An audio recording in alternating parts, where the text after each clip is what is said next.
হেই welcome guys, আপনারা দেখছেন বাস্তুকার দি বং engineer. আমি ইঞ্জিনিয়ার রণদীপ চক্রবর্তী। আপনাদের সবাইকে স্বাগত জানাচ্ছি আজকের একটা নতুন এপিসোডে বং ইঞ্জিনিয়ারের। আজকে আমি যে বিষয়টা আলোচনা করব সেটা আমি যেমন আগের সপ্তাহে বলেছিলাম একটা নতুন ভিডিও প্রতি সপ্তাহে আনবো, তো আপনাদের সেই সবার কথা রেখে আমি নতুন ভিডিও আজকে আনতে চলেছি।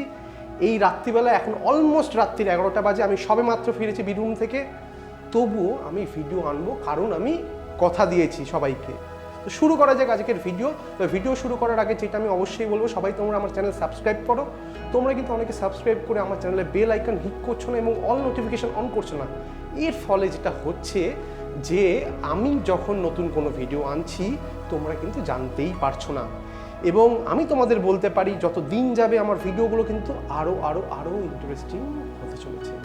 তো অবশ্যই তোমরা নিচের এদিকে অথবা এইদিকে কোনো একটা দিকে থাকবে, সাবস্ক্রাইব বাটনটায় ক্লিক করে দাও এবং বেল আইকনটায় হিট করে অল নোটিফিকেশনটা অবশ্যই অন করে দাও। তো শুরু করা যাক আজকের ভিডিও।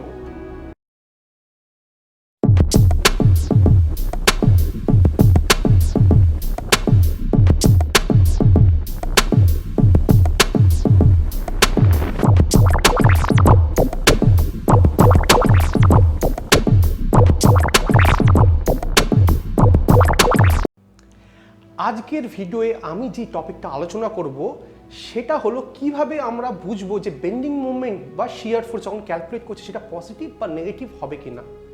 এটার বিষয়ে কিন্তু অনেকের ধারণা আছে, কিন্তু সেটা এমনই একটা ধারণা যেটা আমরা যখন ওভারহ্যাঙ্গিং বিম করি তখন আমাদের সেই ধারণাটা পুরোটাই ধপাস হয়ে পড়ে যায়। তাহলে সেরকম ধারণা দিয়ে আমাদের লাভ নেই, আমাদের এমন একটা সহজ উপায় খুঁজতে হবে যার ফলে আমরা আমাদের যে কোনো কেস সিনারিও দিয়ে দেওয়া হোক না কেন, একটা সিম্পলি সাপোর্টেড বিম হোক কিংবা একটা ক্যান্টিলিভার কিংবা একটা ওভারহ্যাঙ্গিং ওয়ান ওয়ে অথবা ওভারহ্যাঙ্গিং অন বোথ দি সাইডস হোক না কেন, আমরা কিন্তু ওই একই সিঙ্গেল একটা কনসেপ্ট, একটাই কনসেপ্টকে কাজে লাগিয়ে তার যে সাইন কনভেনশন সেটাকে ডিটারমাইন করব।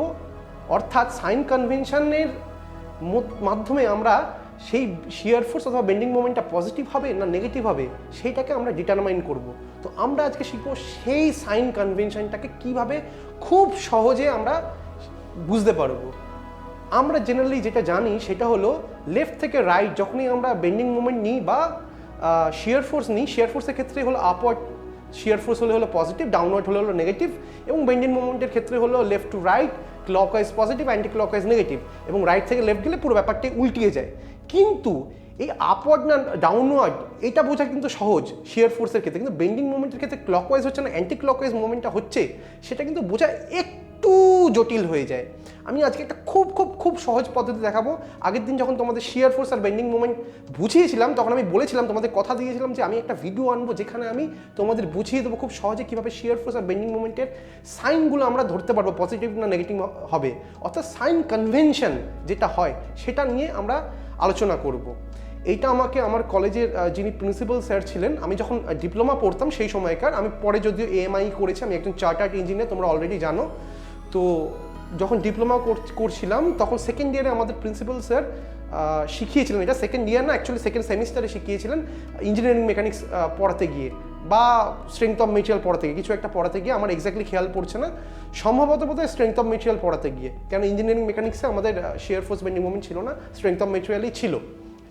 তো ওই সময় উনি যে কনসেপ্টটা দেখিয়েছিলেন ওটা খুবই একদম সিম্পল ছিল। তোমরা সেই সপ্তাহে ভিডিওটাকে দেখতে থাকো, তোমরাও এরপরে যে কোনো ধরনের স্ট্রাকচারে অ্যাটলিস্ট যতগুলো আমাদের স্ট্রাকচার হচ্ছে যেগুলো আমরা স্ট্যাটিক্যালি ডিটারমিনেট স্ট্রাকচার বলি সেইগুলোকে খুব ইজিলি সলভ করতে পারবো, এবং স্ট্যাটিক্যালি ইনডিটারমিনেট স্ট্রাকচার যেগুলো হচ্ছে যেগুলো আমরা মোমেন্ট ডিস্ট্রিবিউশন মেথড বা অন্যান্য মেথড দিয়ে সলভ করি, সেক্ষেত্রেও কিন্তু যখন আমরা সাইন কনভেনশনের ওপরে বেস করে ক্লকওয়াইজ হচ্ছে না অ্যান্টি ক্লকওয়াইজ হচ্ছে আপওয়ার্ড হচ্ছে না ডাউনওয়ার্ড হচ্ছে সেগুলো ডিটারমাইন করতে চাইবো, তখন কিন্তু এই একটা মেথড আমাদের থ্রু আউট কাজে লাগবে। আমি প্রায় 6 বছর ধরে চাকরি করছি, 6 বছরের বেশি হয়ে গেল, এবং তার আগে প্রায় পড়াশোনা করেছি তো ডিপ্লোমা কলেজে 3 বছর, এবং চাকরি করতে করতে আমি পড়াশোনা কন্টিনিউ করেছি আমার চার্টার্ড ইঞ্জিনিয়ারিং। তো এতদিন ধরে কিন্তু আমি একটা মেথড ইউজ করে আছি, এবং বিশ্বাস করো তোমরা এই একটা মেথডে কিন্তু আমাকে যে কোনো কিছু ধরনের অ্যানালিসিস করতে অত্যন্তভাবে সাহায্য করেছে। একটা জিনিস কিন্তু আমাদের মনে রাখতে হবে, আমাদের ইঞ্জিনিয়ারিংয়ের ক্ষেত্রে সিভিল ইঞ্জিনিয়ারিং ফিল্ডে যে স্ট্রাকচারাল ইঞ্জিনিয়ারিং পার্টটা আছে সেটার বেশিরভাগ অংশ জুড়ে কিন্তু শুধুমাত্র শিয়ার ফোর্স আর বেন্ডিং মোমেন্ট। তো শুরু করা যাক। আমি এবার আপনাদের সবাইকে একটা প্রেজেন্টেশন দেখাবো।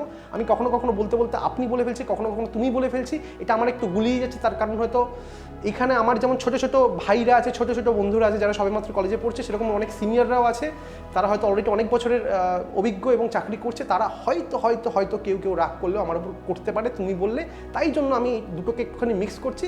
কিন্তু আমি তুমি বলাটা বেশি প্রেফার করি, যদিও আমার থেকে তারা বয়সে বড় হতে পারে। তার কারণ হলো তুমি বললে মনে হয় যেন একটা সম্পর্ক তৈরি হয়েছে এবং তোমাদের সাথে আমি সেই সম্পর্কটাকে তৈরি করতে চাই। চলো দেখা যাক আজকের প্রেজেন্টেশন ওখানে। তো আমি আশা করছি আমার স্ক্রিনটা দেখা যাচ্ছে। আমি এখানে একটা দেখিয়েছি ছোট্ট সিম্পলি সাপোর্টেড একটা বিম, যার মিডল পয়েন্টে একটা 10 কিলোনিউটনের লোড আছে। বিমটা স্প্যান হলো 5 মিটার, লোডটা ঠিক আছে হলো 2.5 মিটার দূরে এ সাপোর্ট থেকে এবং বি সাপোর্ট থেকে, অর্থাৎ ঠিক মিড পয়েন্টে। এটা যে কোনো কিছু হতে পারে। আমি একটা সিম্পল এক্সাম্পল দেখাচ্ছি তোমাদের বোঝার সুবিধার জন্য। তো এবার সাইন কনভেনশন আমরা যেটা জানি স্ট্যান্ডার্ড ওয়েতে, যখন শিয়ার ফোর্সের ক্ষেত্রে যখন আমরা লেফট থেকে রাইটে যাব, অর্থাৎ আমরা আগেই জেনেছি যে আমরা যখন শিয়ার ফোর্স বা বেন্ডিং মোমেন্ট ক্যালকুলেট করি একটা পার্টিকুলার সেকশনে করি। ধরা যাক এই ক্ষেত্রে আমার এখানে এরম জায়গায় একটা আমি সেকশন নিচ্ছি, এটা একটা আমার সেকশন। তাহলে আমি এই যে সেকশনে শিয়ার ফোর্স ক্যালকুলেট করব অথবা বেন্ডিং মোমেন্ট ক্যালকুলেট করব, সেটা আমি দুভাবে করতে পারি। একটা করতে পারি আমি এই সেকশনের একদম এক্সট্রিম বাঁ দিকের যে এন্ড আছে সেখান থেকে শুরু করতে পারি, অথবা একদম এক্সট্রিম যে ডান দিকের এন্ড আছে সেখান থেকে শুরু করে সেকশনের দিকে যেতে পারি। যে কোনো একটা করতে পারি, এবং বেন্ডিং মোমেন্টের ক্ষেত্রেও একই ব্যাপার।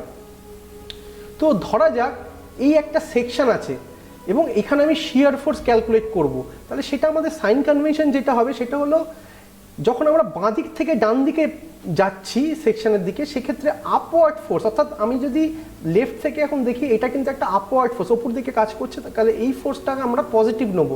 এবং বাঁ দিক থেকে যখন ডান দিকে যাব তখন ডাউনওয়ার্ড ফোর্সকে আমরা কিন্তু যদি থাকে কোনো সেটাকে নেগেটিভ নেব, অর্থাৎ মাইনাস নেব। তাহলে ধরা যাক এখন যেহেতু এইখানে আমাদের সেকশনটা আছে, সেক্ষেত্রে আমরা এই সেকশনের আগে অর্থাৎ বাঁ দিক থেকে যখন দেখছি বাঁ দিকে একটাই ফোর্স পাচ্ছি শুধু আপওয়ার্ড, কিন্তু ধরা যাক সেকশনটা আমার এখানে আছে, এই পজিশনে আছে, সেক্ষেত্রে আমরা এখন সেকশনের বাঁ দিকে দুটো ফোর্স পেয়ে গেছি। একটা হলো এই আপওয়ার্ড ফোর্স এই পয়েন্টে কাজ করছে, আরেকটা হলো ডাউনওয়ার্ড ফোর্স এই সি পয়েন্টে কাজ করছে। তাহলে এই ক্ষেত্রে যখন আমরা বাঁ দিক থেকে সেকশনের দিকে যাচ্ছি তখন আপওয়ার্ড এই ফোর্সটা হয়ে যাবে হলো পজিটিভ, এবং ডান দিক এই যে ডাউনওয়ার্ড ফোর্সটা আছে 10 কিলোমিটার এটা হয়ে যাবে নেগেটিভ। এবং তাহলে এই সেকশনটার যেহেতু আর কোনো এখানে ফোর্স নেই, তাই জন্য এখানে দুটো ফোর্সের মধ্যে শিয়ার ফোর্স যেভাবে ক্যালকুলেট হয় আমরা জানি সেইভাবে হয়ে যাবে। আমি সেই নিয়ে এখন বলবো না, আমি শুধুমাত্র সাইন কনভেনশন নিয়ে বলবো। একইভাবে যখন আমরা ডান দিক থেকে দেখছি সেক্ষেত্রে হয়ে যাবে এই আপওয়ার্ড ফোর্সটা তখন কিন্তু নেগেটিভ হয়ে যাবে। মানে বাঁ দিক থেকে যখন আপওয়ার্ড ফোর্স পজিটিভ হয়ে যাচ্ছিলো দেখলে, ডান দিক থেকে আমি যখন সেকশনের দিকে আসবো, এদিক থেকে শুরু করে আমি যখন সেকশনের দিকে আসবো আপওয়ার্ড ফোর্সটা হয়ে যাবে উল্টো দিক নেগেটিভ হয়ে যাবে, এবং ডাউনওয়ার্ড ফোর্স হয়ে যাবে পজিটিভ। অর্থাৎ আমি সেকশনটাকে এখানে রাখলাম, আমি বি পয়েন্ট থেকে শুরু করছি করে সেকশনের দিকে যাব, আপওয়ার্ড যে ফোর্সটা এখানে বি পয়েন্টে কাজ করছে এটাকে আমরা নেবো হলো নেগেটিভ ফোর্স, এবং ডাউনওয়ার্ড এই যে 10 কিলোমিটার ফোর্সটা আছে আমরা এটাকে নেবো হলো পজিটিভ ফোর্স। এইটা হলো আমাদের স্ট্যান্ডার্ড সাইন কনভেনশন শিয়ার ফোর্সের ক্ষেত্রে। এটা খুব ইজি করা, কোনো প্রবলেম নেই, কিন্তু আমাদের প্রবলেমটা মেনলি হয় হলো বেন্ডিং মোমেন্ট ক্যালকুলেট করার জন্য। তো সেটা আমরা দেখে নিই। এবার আমরা দেখব বেন্ডিং মোমেন্টের ক্ষেত্রে কী হচ্ছে।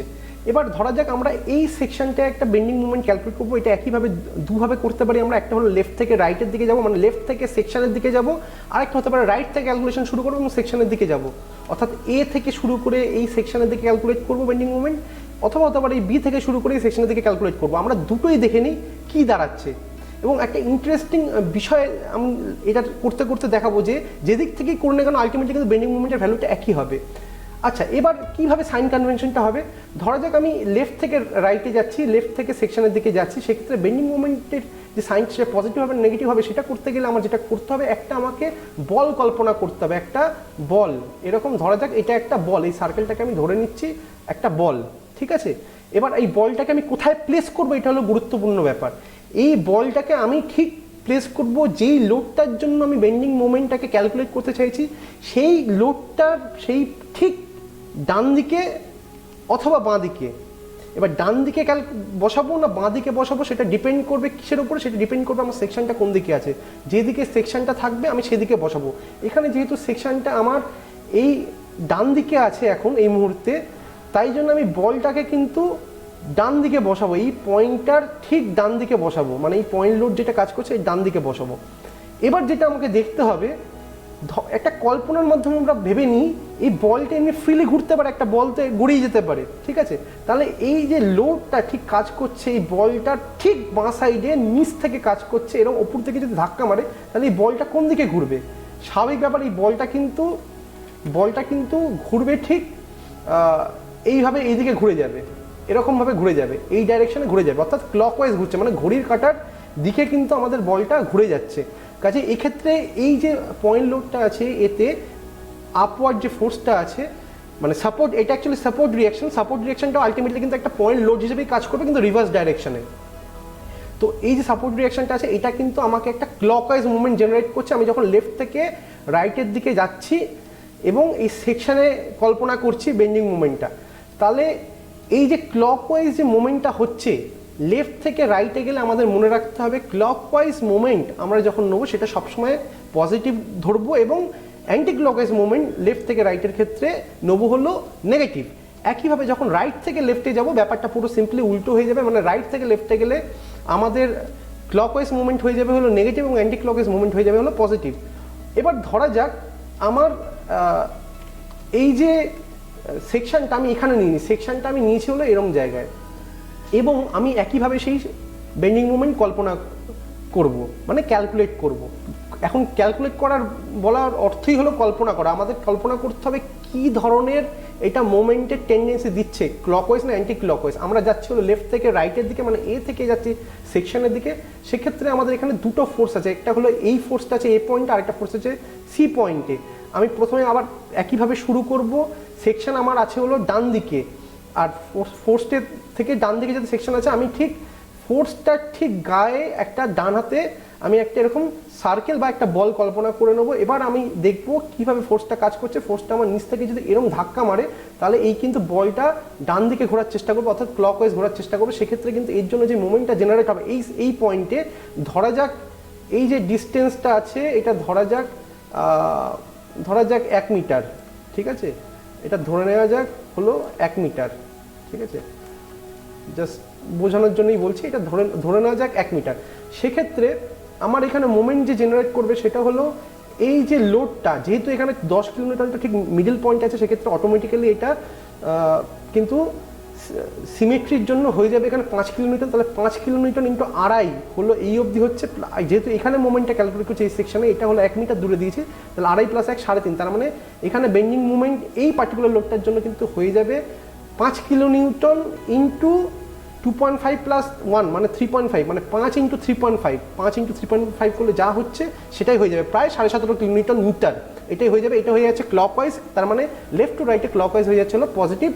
এবার দেখা যাক সেকেন্ড কি ফোর্স আছে। সেকেন্ড আমার এই সেকশনটার আগে ফোর্স আছে হলো এই 10 kilonewton ফোর্সটা।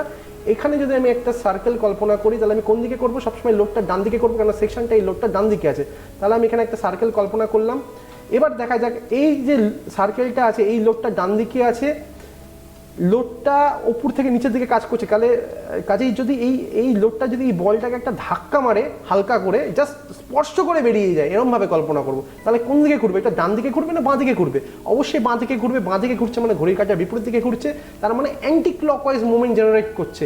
Anti clockwise movement left থেকে রাইটে মানে কিন্তু হয়ে যাচ্ছে আমাদের নেগেটিভ। সেক্ষেত্রে এই সেকশনে আমাদের মোমেন্ট জেনারেট হবে এই লোডটার জন্য 10 ইন্টু 1 অর্থাৎ 10 কিলো নিউটন মিটার মাইনাস, তাহলে আমাদের এই সেকশন অ্যাকচুয়ালি নেট মুভমেন্ট হয়ে যাবে হলো plus 17.5 kilonewton metre minus 10 kilonewton metre, মানে নেট হয়ে যাবে হলো 7.5 কিলোনিউটন মিটার। তোমরা ক্যালকুলেট করে দেখে নিও, আমি জাস্ট রাফলি এখন মুখে মুখে তোমাদের জন্য করে দিলাম বোঝার জন্য। একইভাবে ধরা যাক আমরা এই বি লোডটার জন্য এখানে ক্যালকুলেট করছি। এক্ষেত্রে আমরা বলটা কোথায় কল্পনা করব? এক্ষেত্রে আমরা কিন্তু বলটা কল্পনা করব এরম জায়গায়, যেহেতু সেকশনটা এই বি লোডের বাঁ দিকে আছে। এবার আমরা খেয়াল করবো, আমরা কিন্তু যাচ্ছি ডান দিক থেকে বাঁ দিকের দিকে, কারণ সেকশনটা আমার বাঁ দিকে আছে, ডান দিক থেকে বাঁ দিকের দিকে যাচ্ছি। তাহলে আমার এখানে এই মাঝে কতগুলো ফোর্স আছে? শুধুমাত্র এই বি পয়েন্টে ফোর্স আছে, আর কিন্তু কোনো ফোর্স নেই, কেন 10 কিলোমিটার ফোর্সটা কিন্তু আমার এই সেকশনের পরে আছে। সেক্ষেত্রে আমার কি হচ্ছে, এখানে এই যে লোডটা আছে এটা কি করছে? এটা কিন্তু ওপরের দিকে ধাক্কা দিচ্ছে, এই জাস্ট বলটাকে ছুঁয়ে এরকমভাবে উপরের দিকে ধাক্কা দিচ্ছে, তার মানে বলটা কিন্তু আমার এরকম ঘুরবে, অর্থাৎ ডান দিক থেকে বাঁ দিকে ঘুরবে, অর্থাৎ অ্যান্টি ক্লকওয়াইজ ঘুরছে। অ্যান্টি ক্লকওয়াইজ ঘুরছে মানে এই যে মোমেন্টটা জেনারেট হচ্ছে এটা কিন্তু আমি অ্যান্টি ক্লকওয়াইজ মোমেন্ট নেবো। এবার মোমেন্টের ভ্যালু কত হবে? মোমেন্টের ভ্যালু হবে হলো এখানে ফোর্সটা ইন্টু ডিস্টেন্সটা, ফোর্স একই হবে 5 কিলোমিটার, ডিস্টেন্স হলো এই সেন্টার থেকে এটা 5 ছিল, তার মানে এখানে এটা হয়ে যাচ্ছে হলো 4, ঠিক আছে? এটা 5 ছিল, এটা হয়ে যাচ্ছে হলো 4, সরি আমি ভুল বললাম, এখান থেকে এই পুরোটার ডিস্টেন্স হলো 2.5 মিটার, পুরোটা 5 মিটার, সেন্টার থেকে হয়ে যাচ্ছে হলো 2.5 মিটার, তার মানে 2.5 মিটার থেকে 1 মিটার যদি বাদ দিই সেক্ষেত্রে আমার হয়ে যাচ্ছে হলো 1.5 মিটার, 1.5 মিটার হয়ে যাচ্ছে। এখন তার মানে আমার মুভমেন্ট হয়ে যাচ্ছে হলো অ্যান্টি ক্লকওয়াইজ রোটেশন হচ্ছে, তার মানে অ্যান্টি ক্লকওয়াইজের জন্য আমার হবে হলো এই ক্ষেত্রে কিন্তু পজিটিভ মুভমেন্ট, যদিও অ্যান্টি ক্লকওয়াইজ পজিটিভ মুভমেন্ট, কেননা আমরা কিন্তু ডান দিক থেকে বাঁ দিকে যাচ্ছি। এবার মোমেন্টের অ্যাকচুয়াল ভ্যালুটা হচ্ছে হলো পজিটিভ 5 ইন্টু এখানে 1.5, তাহলে 5 ইন্টু 1.5 হচ্ছে হলো 7.5। এবার যে ইন্টারেস্টিং বিষয়টা, আমরা যখন এদিক থেকে ক্যালকুলেট করেছিলাম অর্থাৎ বাঁ দিক থেকে ক্যালকুলেট করেছিলাম তখনও কিন্তু প্লাস 7.5 কিলোমিটার মিটার এসেছিল, আবার ডান দিক থেকে যখন ক্যালকুলেট করলাম তখনও কিন্তু প্লাস 7.5 কিলোমিটার মিটারই এলো। তার মানে আমাদের যে কনসেপ্টটা সেটা আমি তোমাদের চেক করে দিলাম, এই কনসেপ্টটা কিন্তু একদম ঠিক। এইভাবে আমরা সবসময় বেন্ডিং মুভমেন্ট যদি ক্যালকুলেট করি খুব সহজে খুব ইজিলি আমরা করতে পারবো। কখনোই কিন্তু আমাদের সাইন কনভেনশনের যে পুঁথিগতভাবে আমরা যেটা শিখে থাকি তাতে অনেক সময় বুঝতে অসুবিধা হয়, ভুল হয়। এইভাবে কিন্তু আমরা যদি করি কোনো দিনও ভুল হবে না কোনটা অ্যান্টি ক্লকওয়াইজ আর কোনটা ক্লকওয়াইজ মুভমেন্ট এটা বুঝতে। সো আমার প্রেজেন্টেশনটা এইটুকুনি ছিল। আমি আশা করবো তোমরা জিনিসটা বুঝে গেছো, এই সাইন কনভেনশনের এই সহজ মেথডটা বুঝে গেছো। তোমাদের আর অন্য এই ক্রিটিক্যাল জিনিসগুলো মনে রাখতে হবে না, ক্লকওয়াইজ না অ্যান্টি ক্লকওয়াইজ কী হচ্ছে।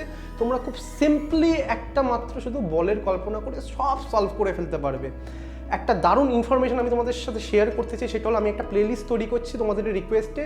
সেটার মধ্যে এস্টিমেশন ফ্রম 0 টু একদম ফিনিশিং সব কিছু থাকবে, এবং আমি তোমাদের অ্যাসিওর করতে পারি ওইভাবে তোমরা হয়তো এস্টিমেশন কেউই শেখোনি, এবং ওইভাবে এস্টিমেশনটা শেখার পরে তোমাদের মধ্যে যেটা হবে একটা দারুণ কনসেপ্ট তৈরি হয়ে যাবে। এর ফলে কী হবে, তোমরা যে ফান্ডাটা পাবে সেটাকে কাজে লাগিয়ে তোমরা যে কোনো ধরনের যত কমপ্লেক্স স্ট্রাকচারই হোক না কেন তার এস্টিমেশন কিন্তু তোমরা করতে পারবে। আমি তোমাদের গ্যারান্টি দিচ্ছি তোমরা কেউ এমন একজনও থাকবে না যে এস্টিমেশনে তুখরে উঠবে না, যদি ওই প্লেলিস্টটা তোমরা ফলো করো। খুব শীঘ্রই আমি আনছি, তোমরা দেখতে থাকো আমার এই চ্যানেল এবং পেজটাকে ফলো করতে থাকো। ফেসবুকে আর ইনস্টাগ্রামে অবশ্যই আমাকে ফলো করতে থাকো, নিচে ডেসক্রিপশনে সব কিছু লিঙ্ক দেওয়া আছে। আরেকটা জিনিস, এই ভিডিওটা যেহেতু সাইন কনভেনশনের উপরে ছিল, এটা জাস্ট একটা স্টেপিং স্টোন, মানে শুরু। এরপরে আমি যে ভিডিওগুলো আনতে চলেছি এই related shear force bending movement related, সেটা হলো স্ট্যাটিক্যালি ডিটারমিনেন্ট যে স্ট্রাকচারগুলো আছে তার প্রায় 6-7টা কেস, যেগুলো মডেল কেস, তার উপরে বেস করে আমি তোমাদের নিউমেরিক্যাল প্রবলেম দেখাবো, এবং সেগুলো তোমরা যদি ভালো করে করো তাহলে তোমরা যে কোনো ধরনের স্ট্যাটিক্যালি ডিটারমিনেন্ট স্ট্রাকচার যেগুলো তোমাদের সলভ করতে হবে, প্র্যাকটিক্যালি তো স্ট্যাটিক্যালি ডিটারমিনেন্ট স্ট্রাকচার সেক্ষেত্রে তোমরা পাবে না, কেননা মোস্টলি তোমরা সাইটে যেগুলো কাজ করবে প্র্যাকটিক্যালি সবই স্ট্যাটিক্যালি ইনডিটারমিনেন্ট স্ট্রাকচারই বলা যায়, কিন্তু পরীক্ষার ক্ষেত্রে তোমাদের এগুলো সাংঘাতিকভাবে কাজে লাগে। এবং যে কোনো ধরনের শিয়ার ফোর্স বেন্ডিং মুভমেন্ট সে যত ধরনের লোডই দিয়ে দিক না কেন, যেরকমই স্ট্রাকচার দিয়ে দিক না কেন, তোমরা কিন্তু সলভ নিজেরা করতে পারবে। সেই কেসগুলো আমি একবার জাস্ট ব্রিফ করার জন্য বলে দিচ্ছি। সেটা হলো, প্রথমে আমি তোমাদের সিম্পলি সাপোর্টেড বিম দিয়ে শুরু করবো, তারপরে ক্যান্টিলিভার বিম দেখাবো, পয়েন্ট লোড দিয়ে দেখাবো, তারপরে ইউডিএল দিয়ে দেখাবো, তারপরে দুটোর কম্বিনেশন করে দেখাবো, তারপরে মোমেন্ট দিয়ে দেখাবো, তারপরে চলে যাবো আমি ওয়ান সাইড ওভারহ্যাঙ্গিং, তারপরে চলে যাবো বোথ সাইড ওভারহ্যাঙ্গিং। এবং এই কেসগুলোর মধ্যে আমি যখন দেখাবো অ্যাডভান্স লেভেল একটু তোমাদের করে দেবো। আমি কিন্তু শুধুমাত্র এই পয়েন্ট লোড বা শুধুমাত্র ইউডিএল দিয়ে দেখাবো না, আমি সেখানে পয়েন্ট লোড, ইউডিএল এবং মোমেন্ট সব কিছু একসাথে দিয়ে দেবো, দিয়ে আমি তোমাদের অঙ্কগুলো করাবো। এবং তোমরা যদি ওইগুলো করো নিজেরা আমার সাথে সাথে, যদি একসাথে থাকো আমার পাশে, এইটুকুন আমি তোমাদের অ্যাসিওর করতে পারছি তোমাদের কিন্তু কখনো কোনো shear force bending movement at least স্ট্যাটিক্যাল determinant স্ট্রাকচারের জন্য আটকাবে না। এটা আমার কথা, আর আমার কথা কোনোদিনও নড়চড় হয় না। আশা করি তোমাদের এই ভিডিওটা ভালো লেগেছে, তাহলে অবশ্যই শেয়ার করবে। এটা আমাকে বারবার বলতে হচ্ছে, কেননা তোমরা ভুলে যাচ্ছ, শেয়ার করছো না। জানি না তোমাদের আমার উপরে কী রাগ হচ্ছে, শেয়ার করছো না কেন। প্লিজ তোমাদের রিকোয়েস্ট করছি ভিডিওগুলোকে শেয়ার করো, আমার চ্যানেলটাকে সাবস্ক্রাইব করো, বাকি ইঞ্জিনিয়ার বন্ধুদের মধ্যে ছড়িয়ে দাও। আমি যেই জন্য এই চ্যানেলটা মূলত খুলেছি সেটা হলো যাতে আমি সবার মাঝখানে আমার যেটুকু জানা, যেটুকু আমি শিখতে পেরেছি সেটা আমি ছড়িয়ে দিতে পারি, যাতে কাউকে কোনো প্রাইভেট কোচিংয়ে না যেতে হয়। তো আশা করি তোমরা আমার এই ইনিশিয়েটিভতে আমার পাশে থাকবে। ভালো থেকো, শুভরাত্রি।